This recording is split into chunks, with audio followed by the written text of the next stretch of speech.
menabung, kedua invest, ketiga sedia dana darurat. Oke, menabung untuk berinvest untuk semua kita jadi beruntung. Tepuk ITF. Cerdas, cermat, keren.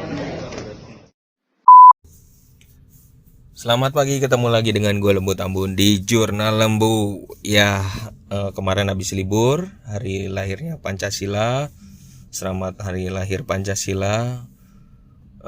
Ideologi Pancasila yang memang milik bangsa Indonesia, yang gak bisa lepas dari dulu.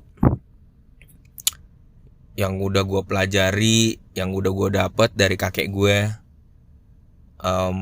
Sebagai seorang pejuang Blitar, dan nilai-nilai nasionalisme yang walaupun gak langsung ngajarin tentang Pancasila sih, tapi nilai-nilai nasionalisme dari kakek gue, ya gue beruntung bisa tahu bahwa dia ternyata seorang pejuang Blitar ya, dan di prajurit Blitar, dan dimakamkan di Taman Makam Pahlawan gitu. Dan gue masih inget banget Mbah Kung dan Mbah Putri itu adalah keluarga besar gitu, anaknya banyak gitu. Dulu gue masih tahu, dulu tuh mata uang KB ya, jadi ajakan untuk keluarga berencana gitu ya, duit koin gitu, mungkin dulu sen ya, jadi aku lupa apakah itu 75 sen atau berapa, tapi itu uang menjadi simbol untuk tahun itu, menjadi semacam menjadi ajakan untuk yuk kita keluarga berencana, jadi anaknya jangan banyak-banyak gitu. Mungkin gitu ya.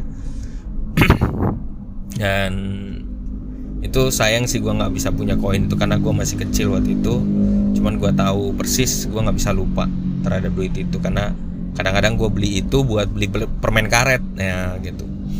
Dan ya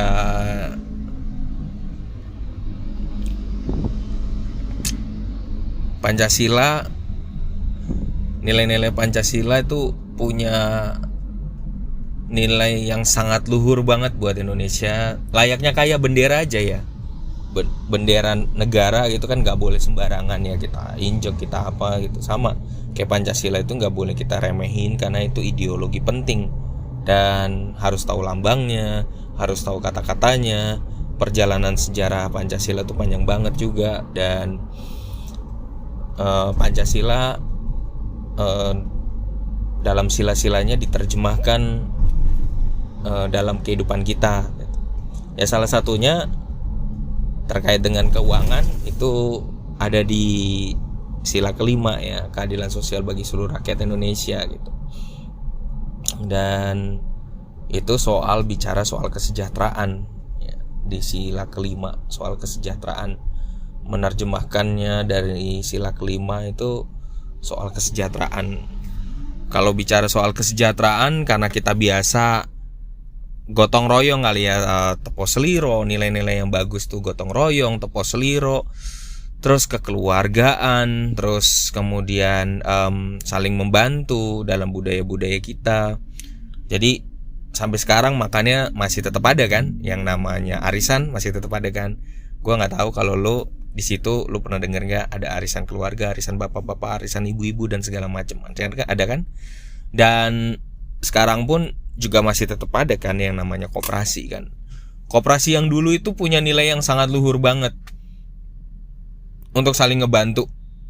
Bahkan koperasi ibu-ibu, koperasi lingkungan, koperasi masih ada kok sampai sekarang gitu. Sayangnya lambat laun semakin koperasi itu besar, semakin dikenal orang, regulasi-regulasi ternyata harus diperhatikan juga, karena ternyata makin banyak yang penipuan-penipuan juga mengatasnamakan koperasi. Kenapa penipuan koperasi? Karena kata koperasi lah yang udah dari turun-temurun tetap ada gitu, bukan arisan gitu ya. Nah itu, maka selalu buat teman-teman yang dengerin podcast gue ini, selalulah hati-hati kalau ditawari untuk join di koperasi dan segala macamnya, selalulah hati-hati gitu ya. tidak bermaksud untuk menyudutkan koperasi, enggak. Tetapi kalau kita masuk di koperasi cuman kita nggak kenal dengan baik koperasinya, itu akan membahayakan buat kita gitu. Ya misalnya yang pernah terjadi, sebuah koperasi di badan sekuritas ya, perusahaan sekuritas yang besar gitu. Lo bisa bayangin nggak? Sebuah perusahaan sekuritas itu kan biasanya kan untuk reksadana sama saham kan. Kalau perusahaan itu menjalankan juga yang namanya koperasi, terus diiming-imingi dengan keuntungan yang sangat banyak, karena mungkin orang mencari bagaimana ya gue bisa ngembangin duit gue dengan lebih cepat dan lebih gede tanpa susah payah.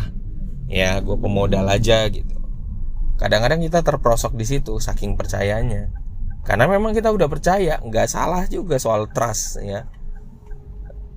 Udah saking percayanya, cuman iya itulah keadaan kita karena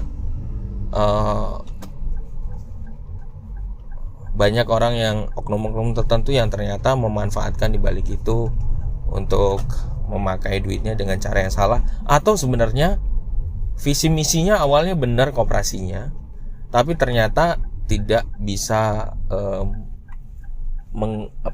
berbuah gitu ya. Jadi misalnya sebagai contoh, banyak yang investor, banyak yang jadi investor tapi duitnya nggak muter gitu kan. Itu kan bisa bikin pusing juga perusahaannya gitu. Atau banyak investornya, banyak yang minjem juga tapi nggak bisa balikin duitnya karena suatu masalah, nggak bisa maintain dan segala macamnya. Mungkin ya ini bisa terjadi juga kan sama gua juga gitu. Kita nggak pernah tahu. So selalu berhati-hati. Satu, selalu berhati-hati kalau ditawarin koperasi bodong. Dua, selalu berhati-hati kalau ditawarin macam-macam investasi. Dan selamat hari lahirnya Pancasila ya, khususnya dalam mewujudkan keadilan sosial bagi seluruh rakyat Indonesia. Salam dari gua Lembut Ambon.